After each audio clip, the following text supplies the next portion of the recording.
Don't be a follower, be a student. But I say you got to handle the negative. Here's what part of it is. It's called the great war between good and evil.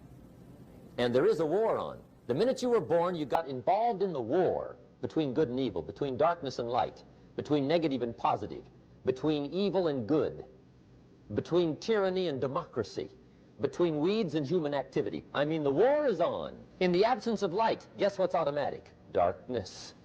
If good does not arouse itself and become active, guess what moves in? Evil. It's a war.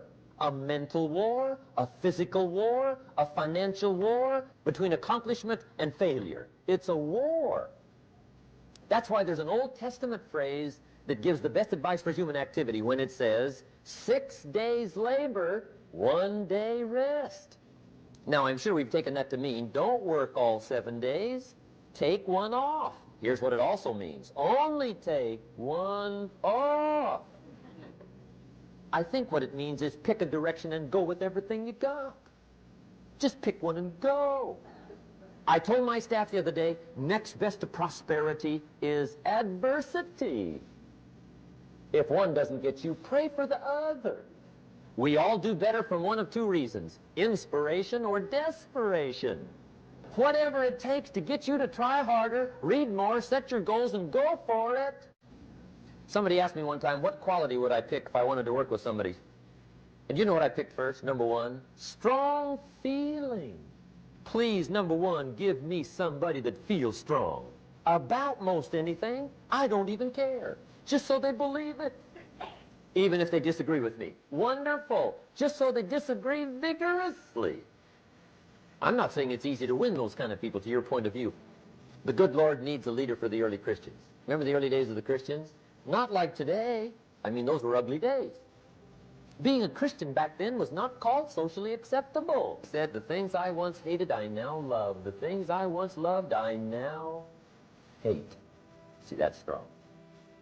Here's the key to the good life. Learn to put everything you've got into everything you do. Whatever you are doing, pour it on. It will quickly open up into opportunity or quickly disclose to you that you ought to be doing something else. The delusion is, if I had a better job, I'd really pour it on. See, that's delusion. Wherever you are, pour it on. Don't give somebody half a job for a day. Pour it on. See, that'll help change your life. Get rid of this disease. Mental paralysis. The guy can't make up his mind and it becomes a disease. Pretty soon he knows he's got it. The guy says, well, I know I'm on the fence. But he says, what if I get off on the wrong side? Listen, after a while it doesn't matter. Just get off. Any side will do. A life full of adventure is a life full of many decisions. The ones that turn out to be wrong give you better experience to make better decisions. So don't see how many decisions you can get out of. See how many you can get into. That's where the adventure is. So shake off this disease, indecision. Doubt's like a plague. And one of the worst is self-doubt. There are many, but that's one of the worst. The guy doubts himself. Doubts if it'll last that long for him. Doubts if he can do that well. Doubts if he can make that much. Doubts if he can accomplish all that. A chronic, excellent self-doubter. You can imagine what damage that does to your future. So here's the key. Turn this coin over and become a believer. And there's many things to believe in. One of the majors is yourself. The understanding of self-worth is the beginning of progress. That's a devastating disease. Worry. Worry causes health problems, social problems, personal problems, family problems. It's devastating. Worry long enough, it'll drop you to your knees. Could reduce you to begging. I know how bad this one is. I used to have it bad. I used to be known as a super worrier. Not a super warrior. No, super worrier. My family wished I'd have been a warrior. I got those years to make up for. But I'll tell you what. My advice to you is do what I finally did. On worry, give it up. Who needs it? I'm not saying it's easy. I'm saying it's worth it. It took me almost 1 year to kick the worry habit, and it was not an easy year. It was one of the toughest years I ever spent, but I finally got that monkey off my back. And I discovered you could live the most incredible life free of worry. Over-caution. Some people never will have much. They're too cautious. Now, you can also be too reckless, but you can also be too cautious. This is called the timid approach to life. And my caution was always the risk. Risk used to drive me right up the wall. I used to say, what if this happens? It's called the language of the poor. What if this happens? And on top of that, if this was to happen, look at the fix I'd be in. I better not try. I could always ace myself out. Then I'll tell you what changed my whole life when I finally discovered it's all risky. The minute you were born, it got risky. If you think trying is risky, wait till they hand you the bill for not trying. If you think investing is risky, wait till you get...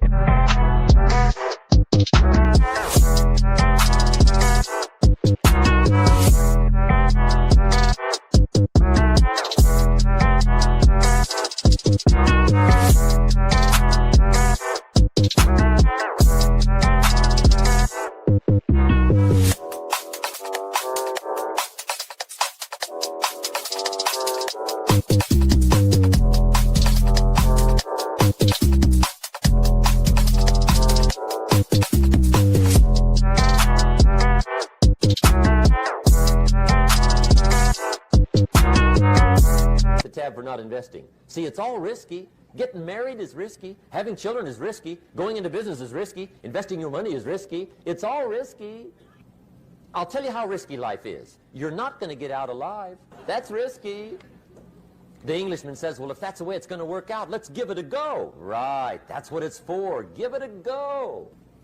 Somebody says, yeah, but I'm looking for safety and security. Fine, then huddle in a corner. We'll cover you with a sheet, bring you 3 meals a day. And we'll protect you, feed you, look after you, care for you. We won't let anything happen to you, and you'll probably live to be 100. The guy said, well, yeah, I'd live to be 100. But what a way to live. Right. What a way to live, safe and secure. Don't ask for security. Ask for adventure. Better to live 30 years full of adventure than 100 years safe in the corner. And see, it's not important how long you live. What's important is how you live. Pessimism, the deadly disease of always looking on the bad side, the problem side, the difficult side, checking all the reasons why it can't be done. The poor pessimist leads an ugly life. He doesn't try to figure out what's right. He tries to figure out what's wrong. He doesn't look for virtue. He looks for faults. And when he finds them, he's delighted. How ugly. This is the poor guy who looks through the window, doesn't see the sunset. He sees the specks on the window. And this is the poor guy, right, who rushes up, takes such leave of his senses. This guy rushes up and he says, I've got 5 good reasons why it won't work. He's so dumb he doesn't...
No, all he needs 1. He's got 5.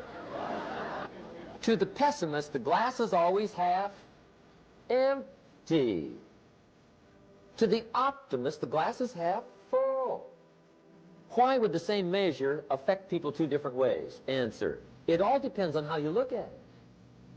Our lives are mostly affected by the way we think things are, not the way they are.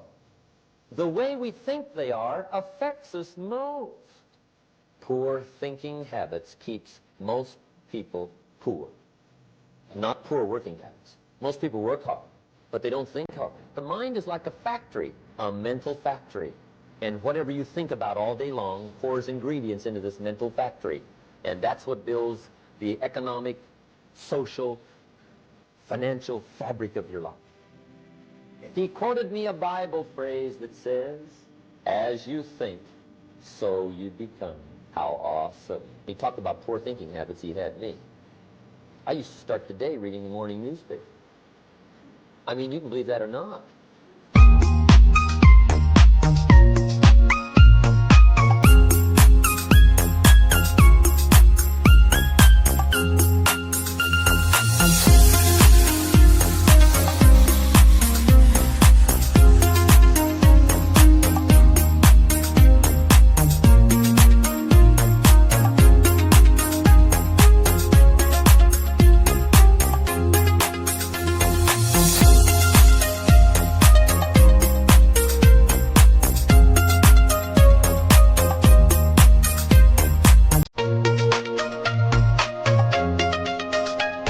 The guy says, I want to be a great leader.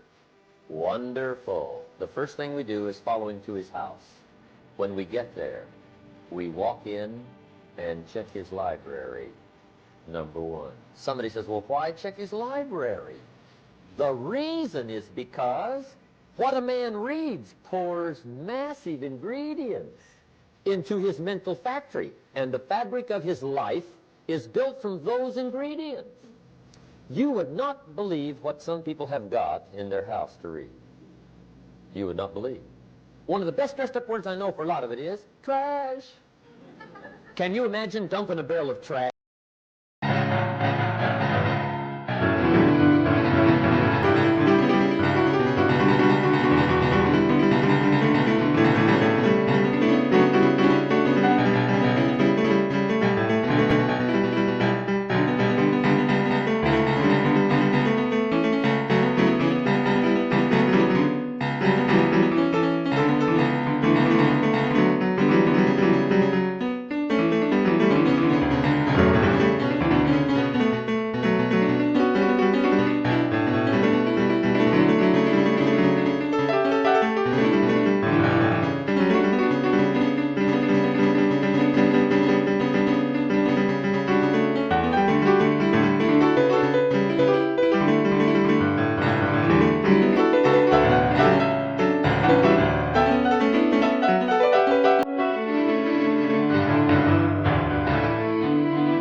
Into this mental factory every day and coming out with a rich, dynamic, positive life. It can't be done. The kids back in Danbury High School, they're asking me questions one day. I'm talking to the kids. Kids got good questions these days. One of them said to me, Mr. Rohn, how do you build the good life? I said, it's simple. It's not easy, but it's simple. Here's how you build anything. Select the right ingredients, keep out the wrong ingredients, and it starts with thought. Everything starts with thought. So you must be wise and careful what you think about, because that starts everything. You got to be wise and careful. I asked the kids, what would happen if somebody dropped sugar in my coffee? They said, will you be okay? I said, what if somebody dropped strychnine in my coffee? They said, well, you...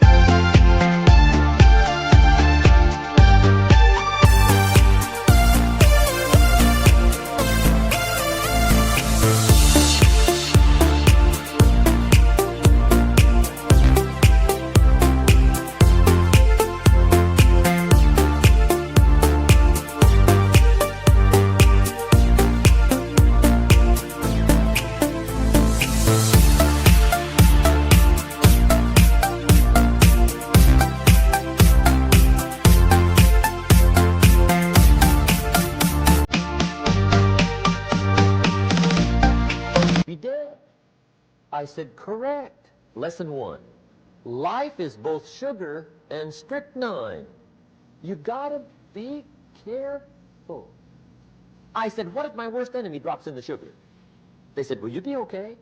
I said, what if my best friend, even by accident, drops in the strychnine? They said, well, you'd be dead. I said, correct. Lesson 2, watch your coffee. You got to be careful. See, it doesn't matter who hands you the bad stuff. It doesn't matter where you get the bad stuff. It'll still do its damage on your bank account, wherever you get it. Mr. Schultz gave me one of the greatest phrases when I first met him when he said, Jim, every day stand guard at the door of your mind. How important. Stand guard at the door of your mind. And you decide what goes into your mental factory. Don't let anybody just dump anything they want to in your mental factory, because you've got to live with the result.